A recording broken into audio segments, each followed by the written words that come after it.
And he is in good spirits.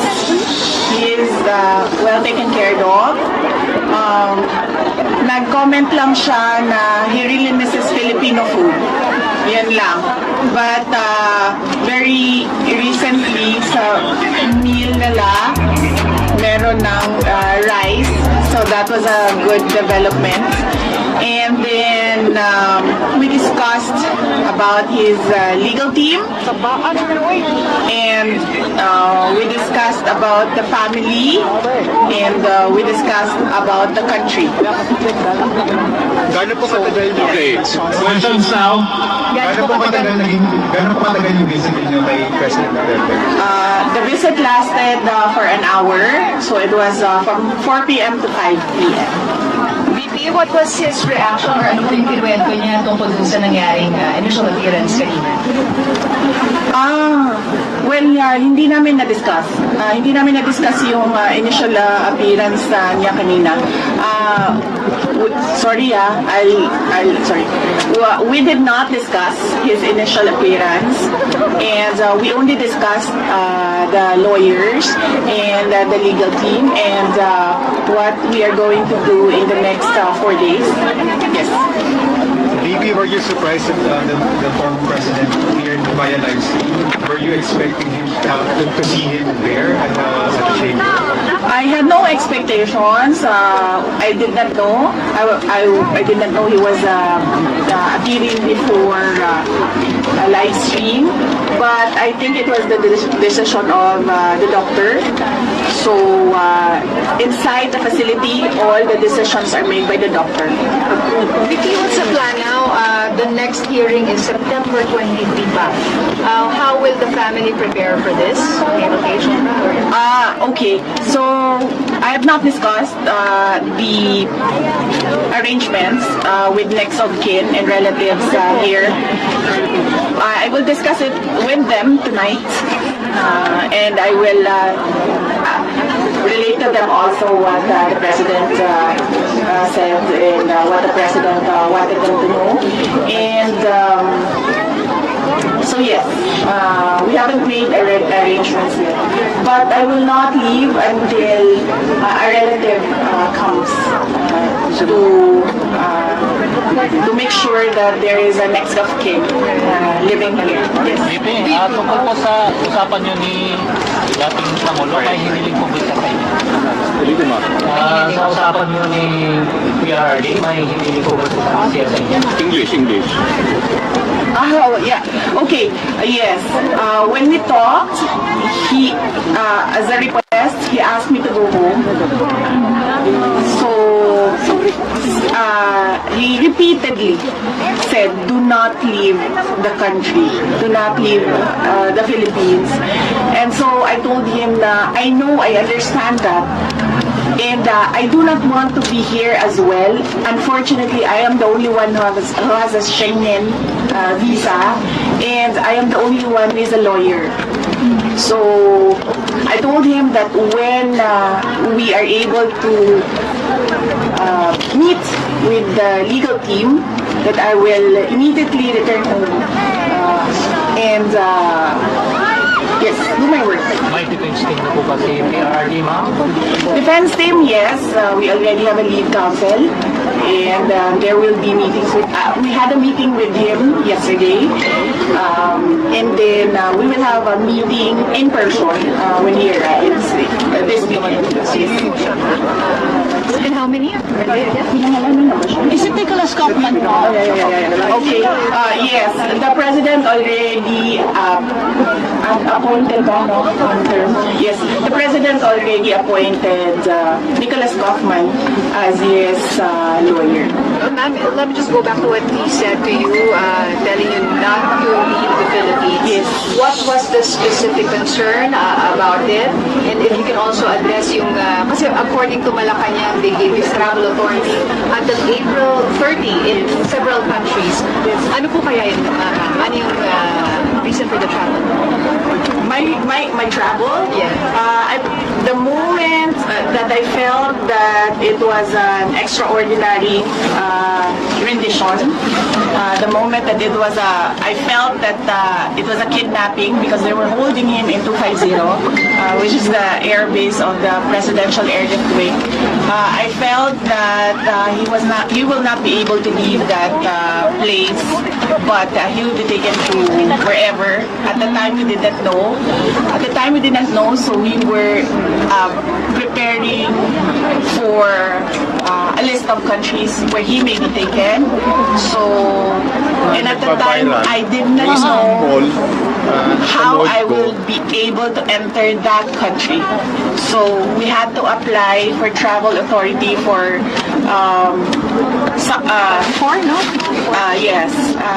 countries because I did not know how I would be able to travel. Okay, So, di siya necessarily pupuntahan VP or kumbaga i-complete yung travel up to April 30? With regard to the date, no. No Because naman. at the time, I did not know also how long was I gonna be, how long was I gonna be, yes, wherever he is. So we applied for until April 30. But it doesn't mean that I will be here until April 30. Yeah. So I will be here until the legal team is doing their work already and another relative is here to assist me. Did he explain his concerns why you shouldn't, leave the Philippines?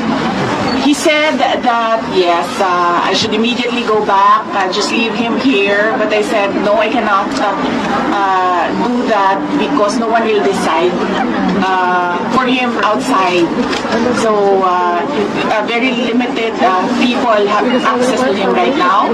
So I told him that I just have to form that legal team. Then I can work remotely in the Philippines, talking to the legal team, and then. Yes, so I just need next of kin to come here. And everyone's applying for visa right now. Pero wala po siyang fears that it will be taken advantage of your absence? Well, he did not express fears about taking advantage. Some people or whoever taking advantage of my absence, but he repeatedly said that you must not leave the Philippines. You must go back to your country. You're not supposed to be here.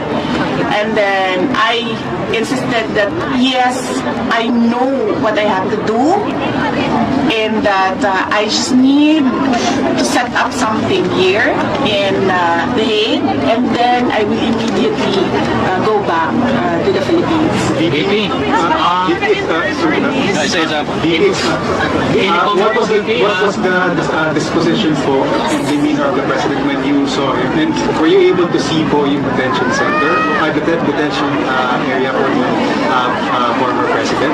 No, I was not allowed inside his detention area. We met in the visiting area, visitors area, and the demeanor was, he looked well rested. I asked him that. I said, you look well rested. And then he said that, well, I don't do anything here except sleep and watch TV because he has access to a TV. And then I also, and then I asked him about the food because I know his preferences for food. And then he said, yes, well, that's my only complaint is that I really miss Filipino food. Specific ba? Kuan mo gud na sa Bisaya ba kanang Pinununan. kanang Pinununan. Paksiw lang. paksiyo. Paksiyo na isda. Ayan, pinununan. Inununan, yeah. Hindi na paksiyo, inununan. VP, any comment po doon sa plano ng mga otoridad na i-raid po yung tahanan ng mga Duterte sa Davao City? Ito ba ay makonsider nyo na part of sa para papagsagin ng mga Duterte? Yes, I heard about that. The search warrant applied for all the houses, all our houses, all the members of the family. And I mentioned to my siblings that you don't have control over this anymore.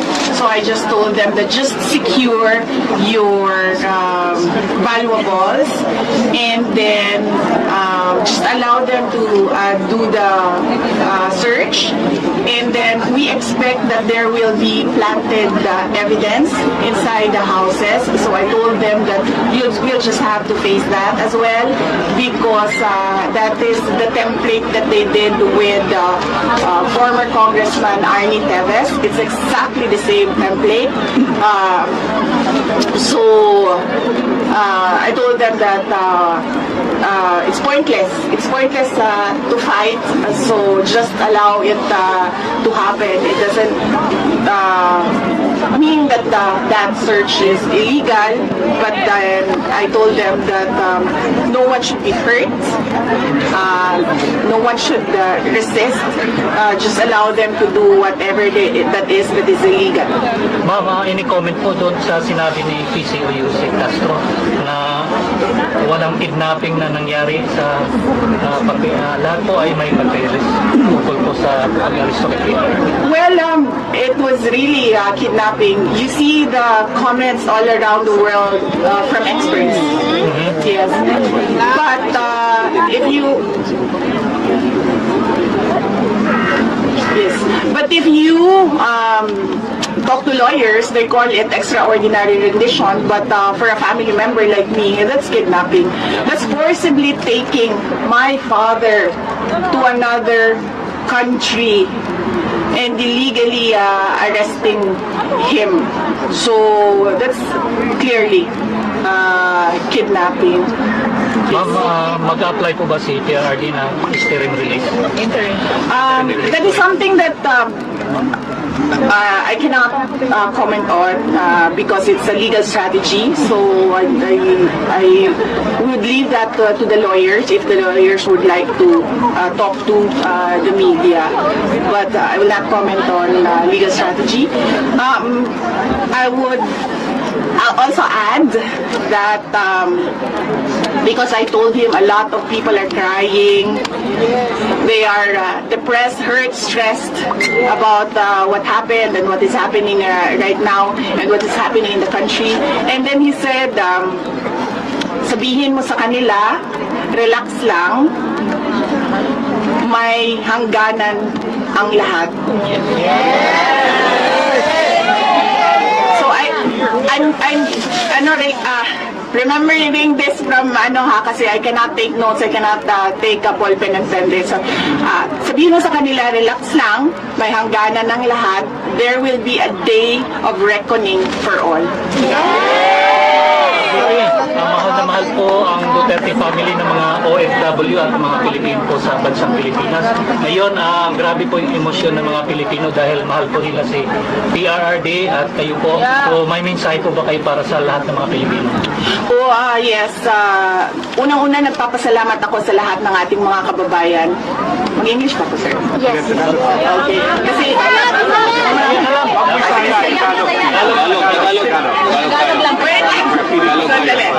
Okay. Sige. Gadget lang ha. Gadget lang. Start with first off, I'd like to thank all our countrymen for your prayers and your profound support to the former president. We can feel your love. We can feel your anger. We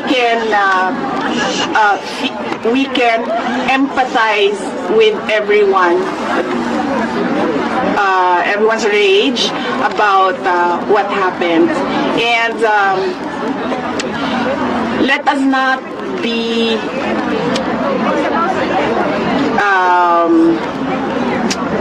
let us not forget the real issues in our country, and that is that is the poverty, that is corruption, that is the failure failure of the government to answer the demands from the people about accountability and transparency. The failure of the government to address peace and security in our country. So, your flowers, why is it?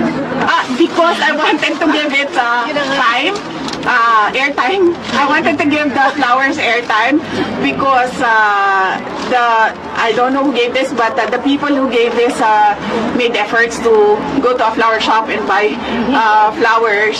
So I wanted to give it airtime just to say thank you to those who took time to buy